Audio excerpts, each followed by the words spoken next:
Thank you, thank you, thank you. And I am the official barrier to your cocktails. But I just wanted to start, because I'm the veteran who's been here before.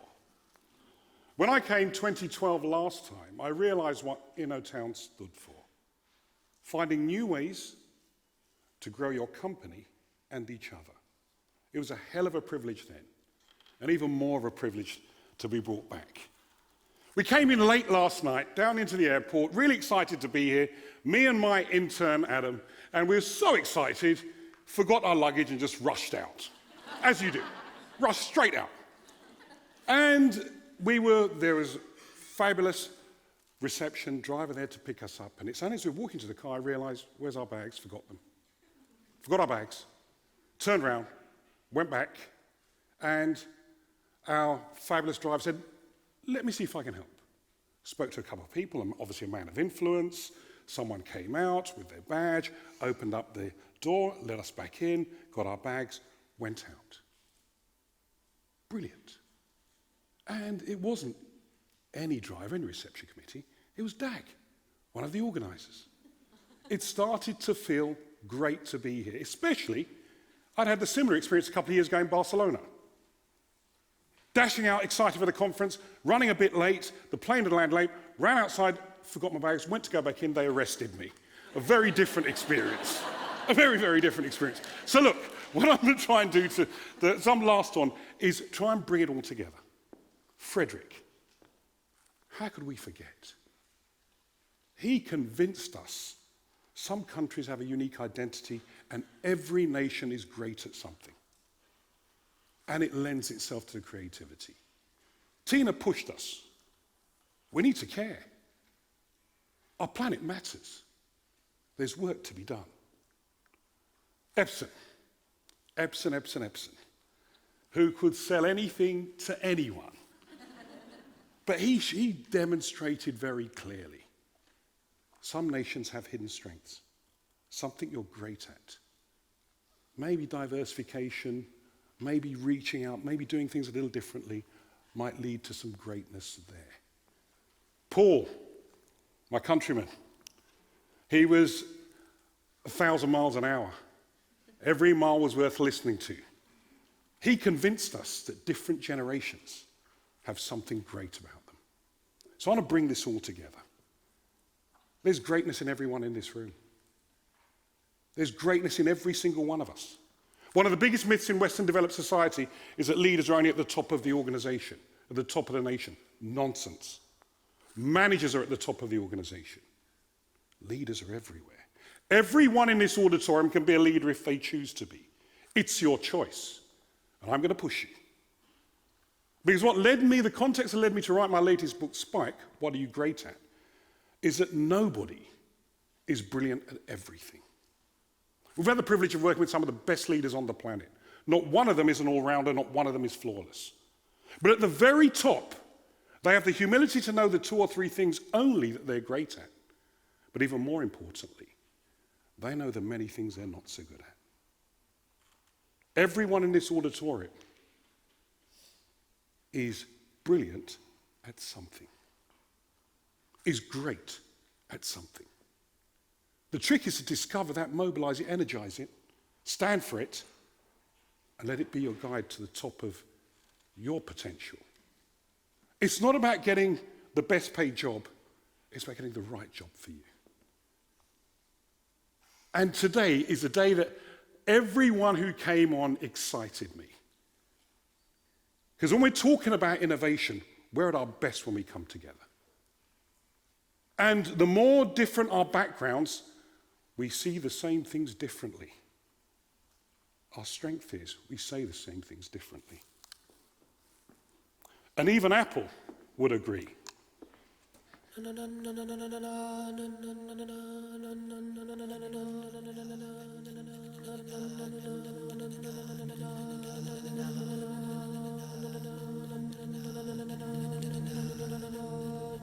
Open.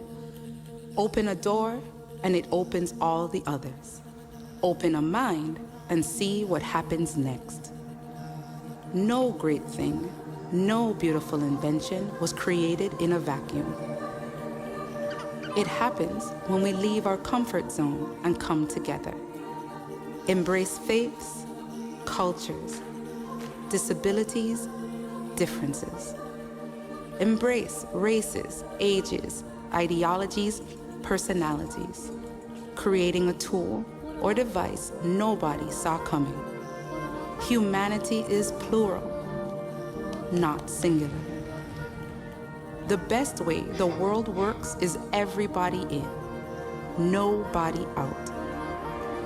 So who we're made of is everyone. Differences not just celebrated, but essential. Many more women in charge, equal pay for equal work everywhere. A new generation of Apple, more diverse than the one that came before. Open is not just who we are, but what we believe as a company. Because humanity isn't singular, it's plural. The truth is, we don't see things the same. The power is, we don't see things the same.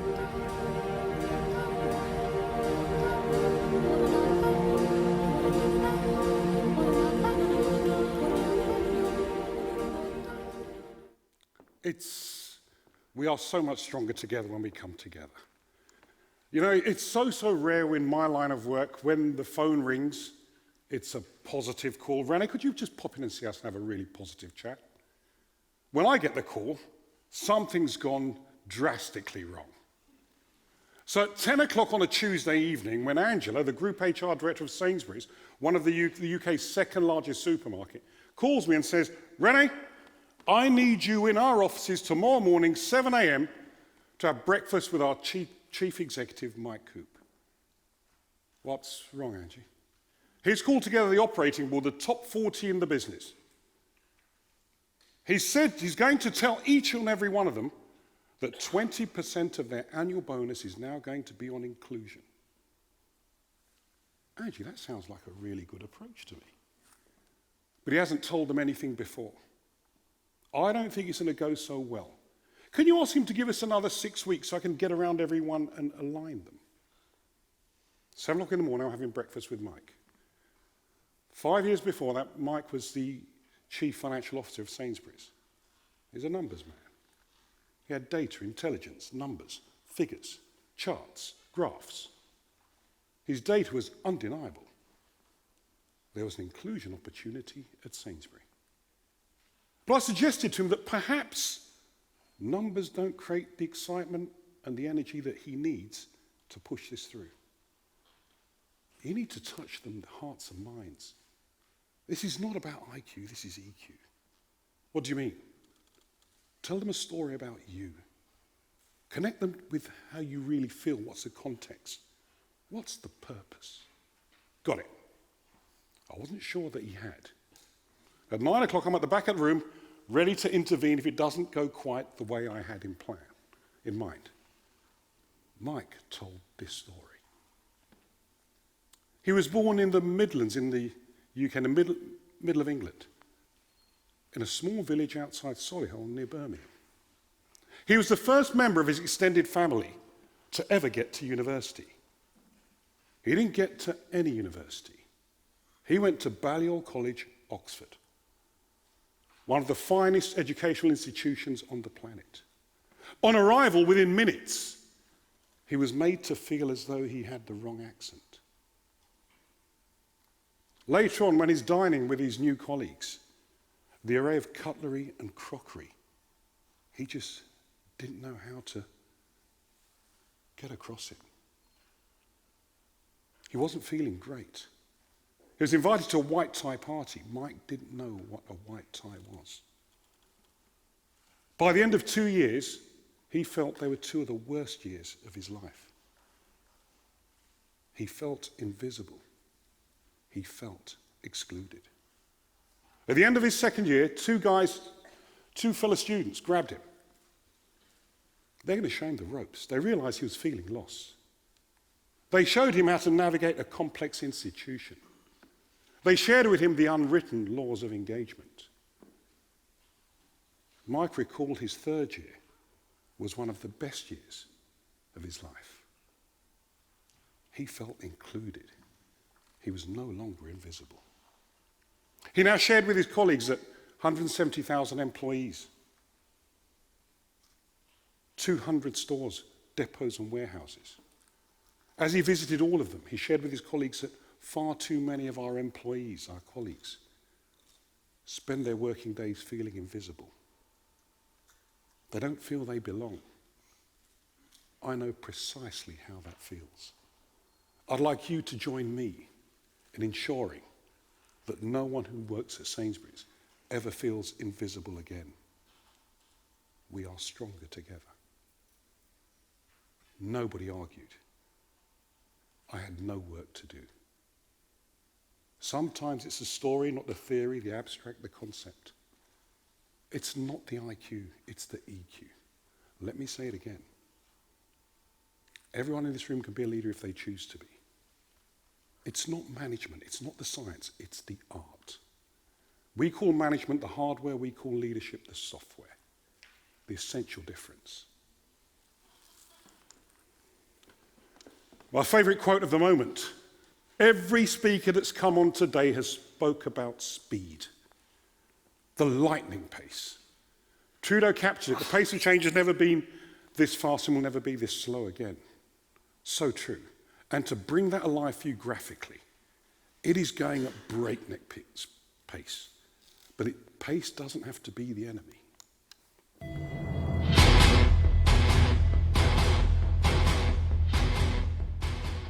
Have a look at China.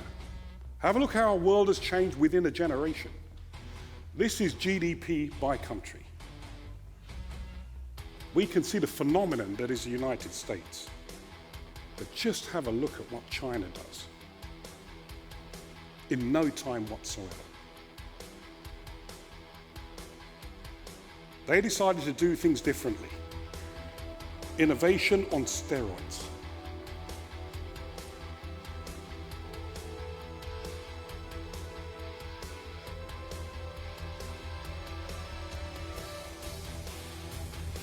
Maybe it's time we all thought about doing things differently.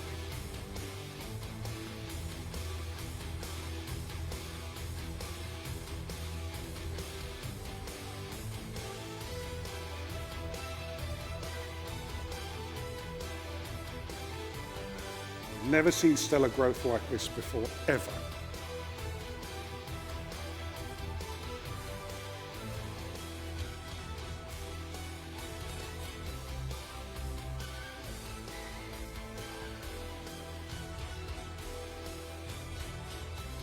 In a generation.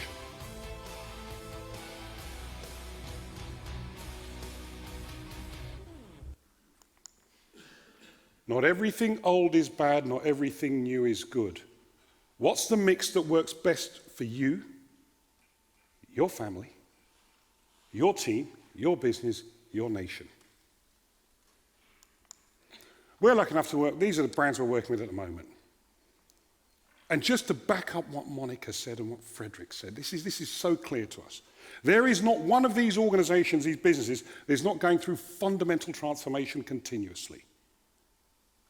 It's not a choice anymore. If it's not disruptive innovation, the more hands-on regulation, the white heat of competition, everybody's having to change. We're lucky enough to work with some of the best leaders on the planet. I've said, not one of these is an all-rounder, not one of these is flawless. There was a time when the people worked for the leader. Today, the leader works for the people. It's no longer feasible for one person to call all the shots, all the interventions, solve all the problems. We are so much stronger together. It means team. The presentation, if you can download from here, and I'll ensure that the links with Dag and the organisers, so all of you can download the presentation. Many would say we're living perhaps in an analog and digital world. I'm not sure that's our challenge. I think this is today's challenge. Splendid isolation or dynamic engagement. And you know, in all my years in business, all my years everywhere I've worked, I've yet to see splendid isolation work. I've never seen it work. Yet, We're being peddled it nearly every day. 3 huge drivers of change. The population explosion that was so beautifully explained earlier on by Frederick. Global power structures, who can understand them today? But by far the biggest driver of change, disruptive innovation. And because of that disruptive innovation, I wonder whether for the first time in my career, experience at the top of the organization is overrated. It's demanding a new form of leadership. We can't tell anymore. As Paul so beautifully exemplified, we don't always understand the white-hot pace of change. But maybe we can lead in a different way. Those newer to the organization may understand and be able to traverse this new world much better than we can. And we heard it, Monica gave it to us. The illiterate of the 21st century will not be those who can't read and write, be those who can't learn, unlearn, relearn. Learn, unlearn, relearn. So we've talked about purpose. I was going to bring purpose alive. Why do we do what we do? Tina kicked us hard. Monica again. 3 men working on a building site in the burning sun. Breaking rocks, the toughest work you've ever seen. They're dripping in sweat. The journalist comes to the first one and says, "Why do you do this job?" "I haven't worked for 3 years. I took the first job I could get." Second one, "Why do you do this job?" "I've got a wife and 3 kids to feed. I took the first job I could get." Comes to the third one and says, "Why do you do this job?" He wipes the sweat from his brow, leans on his shovel and looks up proudly and says, "I'm helping to build a cathedral. I'm helping to build a cathedral. Temple, mosque, or synagogue." It's more than just a job. No matter how repetitive, no matter how menial, no matter how manual any of your team members' work is, give them purpose. Give them something to belong to, someone to believe in. Purpose is everything.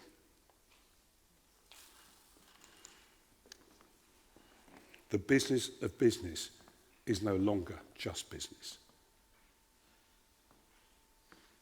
Tina was right. And I work with so many businesses, private sector, public sector, they do care. There's a generation that's pushing us to care. Do your values match mine? Everyone knows the story when JFK walks into Cape Canaveral, Apollo moon mission. Man sweeping the floor. "What are you doing?" "I'm helping to put a man on the moon." Purpose. You drive into Disneyland. That person that picks up your car keys and drives your car away to park it. They parking your car? No. They're helping to create happiness for others. What's the purpose of your business? Where are you making a tangible difference to the communities you serve? And when we say purpose, quite simply, when we do the mission thing, the management thing, the IQ thing, the hardware, it's operating a business. Why we do it is sharing a dream. Strategic versus cultural, inspirational, aspirational. Creates buying, instills ownership. Provides focus, fuels passion. Building a company, building a community. Laying bricks, building cathedrals. Parking cars, creating happiness. What's your purpose? Your people are owed a purpose. The difference you're making to society, because if we get that right, magic starts to happen. We've got that shared purpose, that shared vision, that shared belief. We get shared ownership. The behavior is mutual responsibility. And the beauty of it, no one has to be held accountable. They take personal accountability. I'm part of something special. It's my privilege to own this. I will deliver it. I don't need to be managed. What I'm really saying to you is the hierarchy is dead. The days of one person at the top barking commands are long gone. Long, long gone. We need a different sort of leadership. Ross McEwen just announced his retirement from the Royal Bank of Scotland. Brilliant chief executive. Inherited a mess. Take your minds back to 2007. The Royal Bank of Scotland was the largest bank on the planet, bar none. By every measure you could have, market capitalization, revenue, profitability, it was the largest. How the mighty fall. Crashed so badly, the UK government bailed them out to the tune of £8 billion. The chief executive was forced to go. Most of the top team was forced to go. Ross was running a retail bank. He inherited a mess. The first thing Ross did, they had a senior leadership team of some 200 people that ran the organization. He decided they weren't the right people. They weren't a team. They're a group of talented individuals that competed with each other in turf wars, which was behind the bank failing. He was advised, do not touch that top team. They run the business. You'll have nothing but problems for years. He decided not only was going to touch it, he was going to shrink it. Shrink it to 100 people. 150 were going. He was bringing 50 from elsewhere in the organization who had the values that he wanted to manage the bank over time. The first thing he did, he went to visit 150 people, no matter where their offices were, in person, to tell them himself they were no longer on the team. Not one resignation. No negative noise. This is leadership. When he brought the top 100 together, he decided to get them all together in London at IBM's offices on the South Bank. No signage, no announcements, no emails. He just told us to turn up for the meeting. I was going to run the meeting with him for him. Ross did something I'd never seen any leader do before. Coffee, 8:30. 9 o'clock, they're filing in. Ross stood at the door as they came in one by one. Everyone that came in, he shook their hand, he knew their first name. He had a unique message for each one. David, great job done in New Zealand with the retail bank. It took 45 minutes for them to file in. By the time everyone was in the room, you could feel the electricity. This is the new age leadership. It's not the people working for you, it's you working for the people. Most traditional organizations, it's always challenge down, support up. I think the new way is challenge up, support down. Every voice needs to be heard because the top of the organization doesn't honestly know what the answers are and even how to navigate the problem.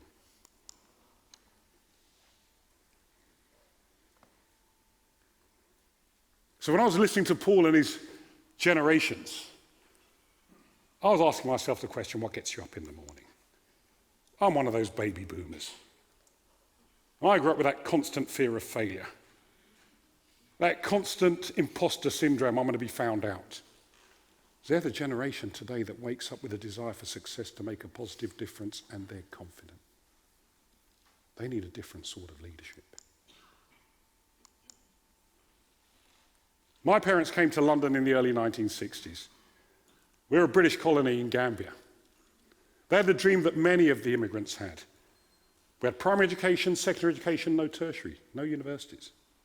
They gave up their middle-class lives to get their children through university and go back home to Gambia and live happily ever after. We're a British colony.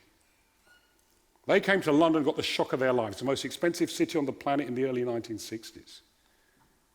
They couldn't afford the best housing, which meant we had access to not the best schools. Once in a while, adversity can be the biggest driver of success. No one could work as hard as me. No one was as hungry as me. I wanted my parents to feel fabulous about the sacrifice they'd made. I got to university. Got an award from the Queen. And when you go to Buckingham Palace, you know what us Brits are like, rules for everything. Call her ma'am like spam, and don't speak to her, please. I went along with Tim Henman, one of our professional tennis players, to get the award. The Queen came, she's really diminutive, really charming, and she was speaking to me. Couldn't believe it. I was presenting a BBC TV series at the time. She said, haven't I seen you on TV before? And I said, you know what? I was about to say exactly the same thing to you. I got in trouble again. Spent 10 years at Marks & Spencer, one of the biggest retailers in the UK. I was a merchandiser. I hadn't been to the best university, didn't have the best degree, but I was doing okay. Mum was really proud. Phone rang. Pepsi. Looking for a board director to work out of America. I just knew they had the wrong number, they had the wrong person.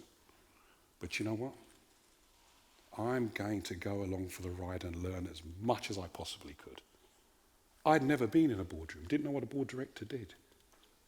And would you believe it? They gave me the job. I'm in Purchase, New York State. I'm on the board of Pepsi. On my very first day was a board meeting. And I met my fellow directors. This was April 1992 BG, before Google, which was important to my story because as I'm greeting my colleagues in those dark days, 7 of us on the board, 6 American men and me. The first day was a board meeting. In walks Larry, chief executive. Larry walks in, he's got no notes, he's got no Google. Gentlemen, let me introduce you to our new board director, René Carayol. Let me tell you a little bit about René. No notes, no Google. René's parents came from Gambia in the early 1960s to London. I nearly fell over.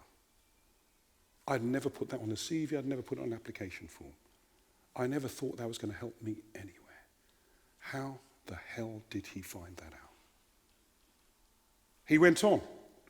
Let me tell you about René's education. Named my infant school, primary school, high school. Chronological order. No notes, no Google. By now. He got through my career. Marks and Spencer's. I'd been there 10 years. I did 9 jobs. He named them in chronological order. I was close to tears. As I'm talking to you now, I can still feel it.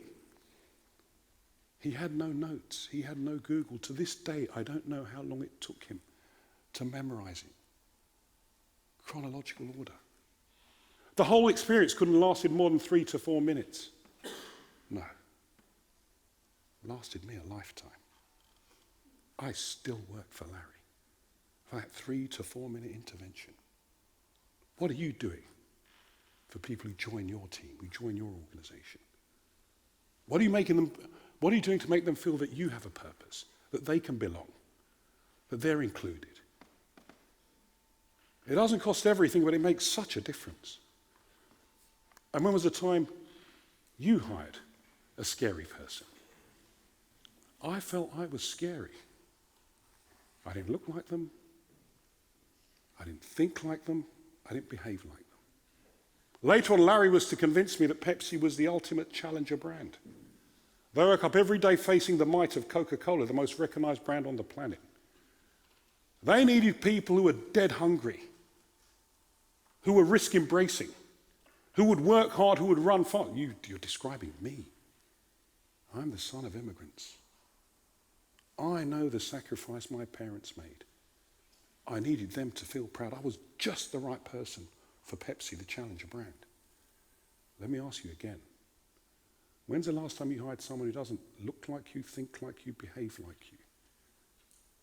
In our world of constant innovation and change, it might be just what you need.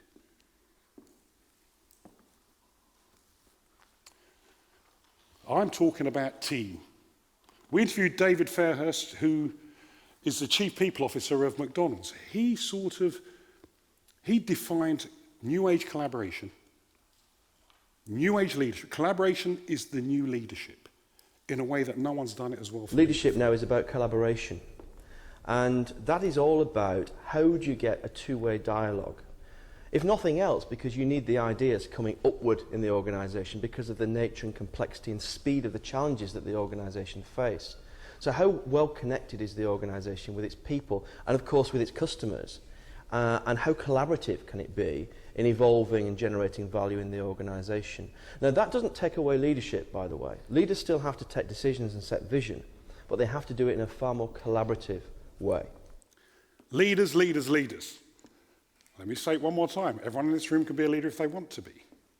The question we get asked more than any other, are leaders born or are leaders made?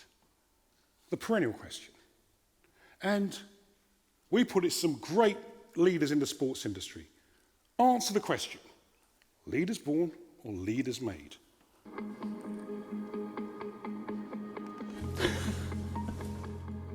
Oh, it's a difficult one. Homework's tough. That's a great question. That's a difficult question. I think leaders are born. I think they're made. The truly great leaders, it's in you. I would have to say both.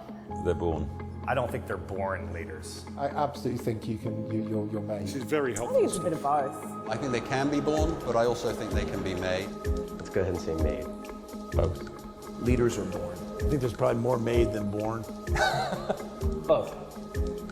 Developed. It's truly a combination. Bit of both. Some learned attributes and some maybe. Oh, be quiet.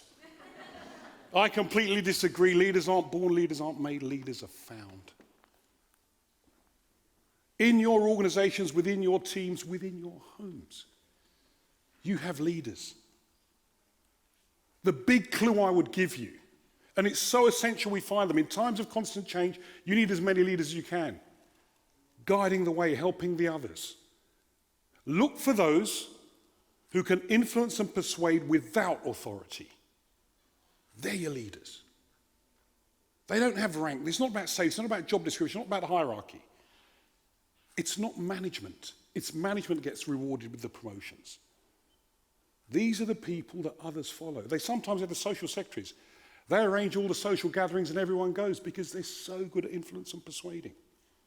Today's leaders, it's not the technical capability, the ability to answer every problem and to set every strategy.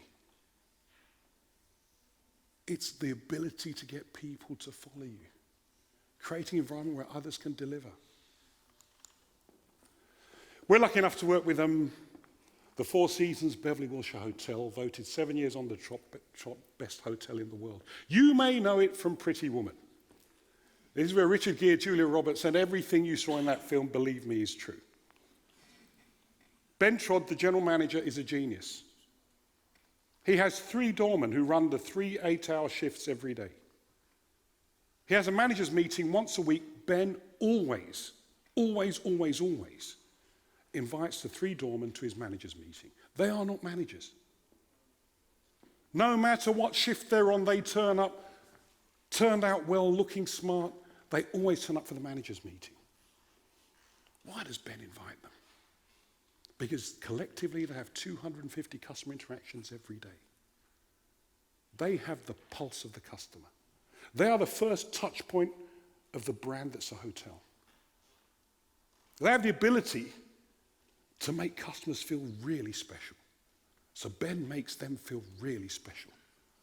When they turn up at the manager's meeting, they're never item 23, they're not item 9, they are always item number 1.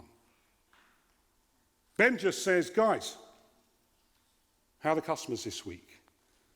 What are your views, what are your insights? Guess how they feel? Being asked every time first one. Just being asked makes them feel connected. Being listened to makes them feel engaged. Whenever Ben and his team act on any suggestion they've made, they feel trusted. When people feel trusted, they will give you even more. Even more. It's so simple.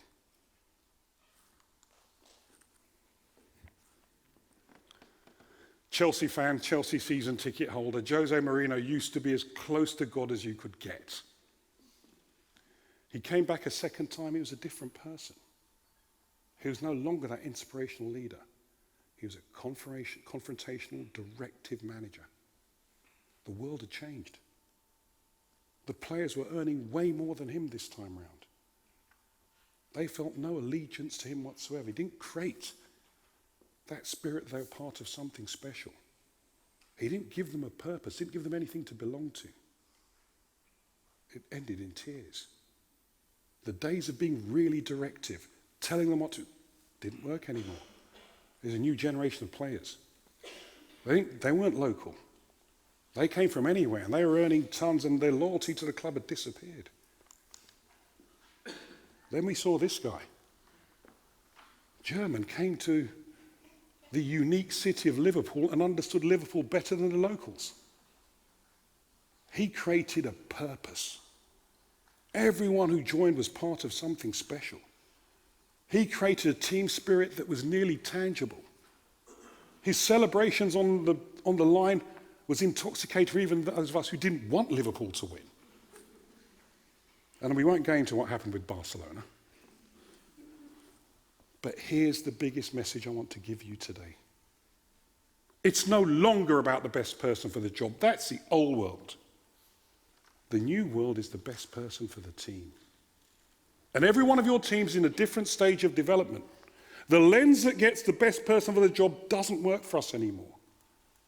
You as a leader with your team require something that works for your team. And for every team, it's different. Think differently, behave differently. This is what led me to my latest book, Spike. For far too often, best person for the job comes in and they don't quite fit. The boss knows the 2 or 3 things they're fantastic at and all the things they're not so good at. I'm not talking about applied skills. It's not marketing, it's not operations, it's not finance. It's, I can communicate well. I follow through, I'm patient. These are gifts I'm born with. I'm always there for you. I'm the completer finisher. Forget the applied learning. It's those competencies that we all need in a team. So we don't look for the best person for the job. We look for the best person with the team. And we try and find out what their spike is. Their standout strength. The gift, the blessing. It's what they're great at. What do you need in your team? For those of us in Britain who are suffering the self-inflicted pain of Brexit, we look at our Prime Minister. We're still trying to work out her spike, but we'll get there soon. One thing we do know is what she needs in the team around her. And it's not that bad a team, but she never engages the team. She's got some incredible spikes around her that are never engaged. How good are you engaging the spikes of your team? When do you stand back to let someone in your team take over because they're better suited to do that particular role? This is the new leadership. And we've got this spike philosophy of the things I tend to do well are the things I tend to enjoy. The things I tend to enjoy are the things I tend to do well. I travelled here with my intern, Adam, who has joined our team. We've got a Russian, we've got an Indian, we've got a Bangladeshi, we've got Brits, we've got Jamaicans, everything. What we've really got is they all do the things I'm not so good at. I come in every day only doing the 2 or 3 things I really do well. And for me, do a job that you love, you never work a day in your life. I think Espen was saying to us that you gave up work years ago, as did I. I retired years ago. I'm paid to do a hobby that I'm brilliant at because my team pick up everything else. What's your spike? What are you great at? How do you build your teams? Are you still looking for the best person for the job? Or are you choosing the best person for the team? I was privileged last week. I interviewed Eric Schmidt. Google do things in a way that I think they're not perfect, but as we heard from Monica before, they do things in a way that I think is brilliant. And we had a chance to interview Eric. New book has come out, The $1 Trillion Coach. They put coaching at the heart of everything they did. It was an incredible experience. We had a couple of thousand people at the Barbican in London as he just shared nugget after nugget after nugget. And the bit we all took away for someone who's been so successful, not a shred of ego. I was lucky enough to interview Laszlo Bock, who was SVP of People Operations, what we would call People Director. He talked about their culture, and it was so compelling. As head of People Operations, VP of People Operations, how would you describe it from the inside? We've all got our views outside. How would you describe the culture, the values, the leadership of Google? I think, I think from the outside, and I get this question all the time. From the outside, it's all beanbags and lava lamps and free food, right? People say, do they get any work done? What's going on? I got a call maybe a year or 2 after I got the job from a colleague who said, our CEO wants to be as innovative as Google. I said, okay. And they said, what do we need to do? And I said, well, why don't you try actually being more transparent and maybe record the CEO's staff meetings and let anybody in the company watch them so they know what's happening? Well, he wouldn't like that. What if you have junior people in the room to kind of take notes and then be sort of emissaries and explain how decisions get made? No, it's very confidential. What if you do an all-hands meeting where anyone can ask questions? What if it's a dumb question and no, we couldn't do that. And we go down the list and down the list, down the list. Suggestion box? No, wouldn't like it. And finally I said, good luck with the beanbags. Because what makes Google work is not all that stuff. It's a mission, what you alluded to, that people can aspire to. And there's a tremendous amount of high-quality academic research that says when you give people a mission, and people find meaning in almost any job, janitorial jobs, housekeeping jobs, people find meaning in any kind of job, it's possible. And connect that to the work they do, they're more productive, they're happier, they stay with you longer. So having a mission. There's only one organization on the planet that gets more than 3 million unsolicited job applications every year. Who is it? I'll give you such a clue. Come on, who is it? Whisper that again. Google. Do you know who's second? Procter & Gamble. 1 million. Unsolicited. That's people just, I'd like to work for you, I'd like to work for you. We asked the question why, and this is what Google said. You don't need a degree. Harder to get in than Harvard. You don't have to be a genius, but Google loves people with personal spikes. And they love those who can persuade and influence. They have a purpose. If you're going to have people responsibility, you need to be qualified as a coach. That culture of coaching is incredible.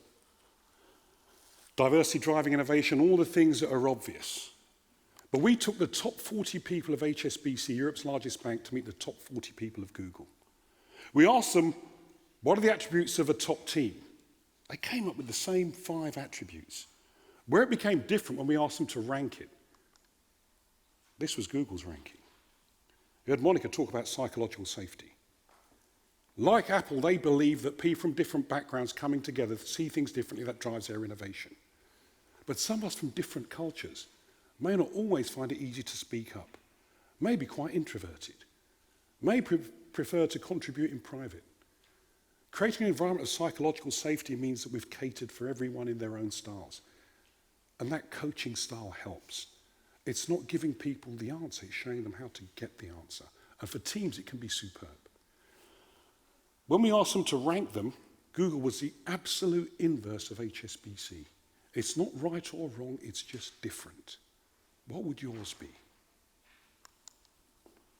So I'm coming to my end now. Everything I've said to you and everything I think our colleagues have said today, I'd like to bring together with a video you're not going to forget. A culture of coaching with people from different backgrounds, in teams where we're not choosing people, the best person for the job, but the best person for the team. And with leaders coming from everywhere in the organization, we can create magic. This is the new leadership, based on what everyone is great at. She has the voice of an angel. She's won many different competitions across America. She's now just won the big one. The prize is Saturday afternoon, the nationally televised basketball game. She's going to sing the national anthem before it starts. She's sung the national anthem thousands of times. And she has that voice of an angel. As she starts to sing, something goes wrong. Anxiety, pressure, the cameras. She starts to crumble. And a well-intentioned American audience does what it always does. In trying to support her, they make her crumble even more. Nobody moves. She's crumbling on her own. One person moves. Leadership is not a rehearsal. And now to honor America and salute the men and women serving our country with our national anthem, please welcome, as voted by you, the fans, our winner of the Toyota Get the Feeling of a Star promotion, Natalie Gilbert.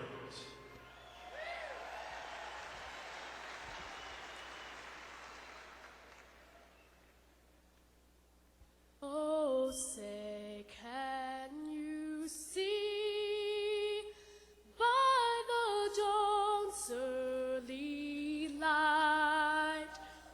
what so proudly we hailed at the stars like stars.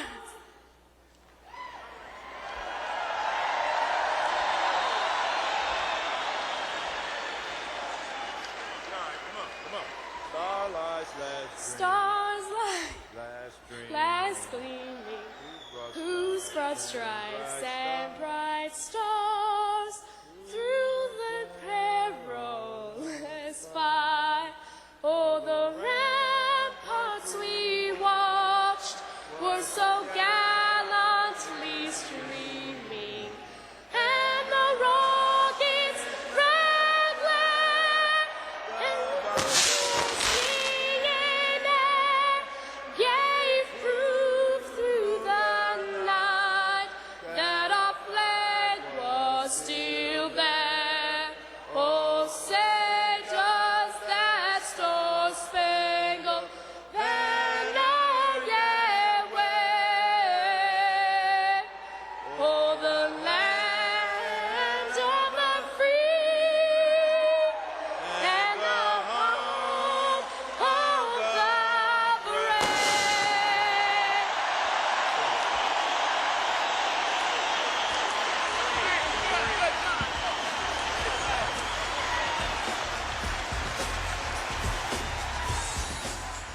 Do you think she'll ever forget him?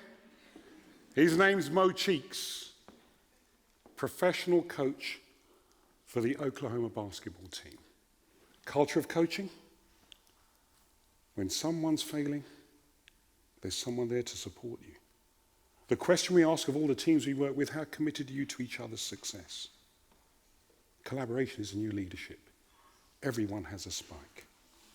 She'll never forget him. We'll never forget him. 10 tips, pragmatically, you can take away and do. Number 1, lead by example. It's not what you say, it's what you do that people remember. Number 2, these transformation journeys are too difficult to be facing a bunch of cynics every day. Assemble a band of believers. Number 3, hardly anything said in the management meeting is really private and confidential. The more you're prepared to share with your people, the more they feel trusted, the more they give you. Share the plan, they'll charge a hill with you. The 4 most powerful words we can use on our journey of transformation: what do you think? Think of the doorman at the Beverly Wilshire. They feel trusted, they feel part of something special. Diversity works, but perhaps it's a diversity of experience. The leader of the 21st century won't be those who can't read and write, but those that can't learn, unlearn, relearn. Circumstances change, values don't. Sometimes, just get out of the way. Your team can do it, just get out of the way. Great players don't win trophies. Great teams win trophies. If you're stuck, you don't know what to do, just think about how you'd like to be treated. Be the leader you want to follow. Final message to leave you with: if you're bold, you might fail. If you're not bold, you will fail. Let's go have something to drink. Thank you so much for staying engaged with me. Thank you. Thank you. Amazing. Thank you so much. Are you able to stay, or do you have to? Yes, no, of course. Thank you so much. Oh, thank you. Be careful, I might be back yet again. Thank you so much. Thank you. That's so kind of you. Thank you. So René was actually racing to get to a drink, apparently, so he can stay. I know that we've run just a little bit over, but I imagine that because he was so compelling, I don't want to cut things off. Is there just one question that someone's burning to ask, or perhaps connect with René after at the drinks? Anything? Well, why don't we then decide? Drinks it is. Drinks it is. Everyone is feeling very compelled to have drinks. So thank you again. And I'll just close. Thank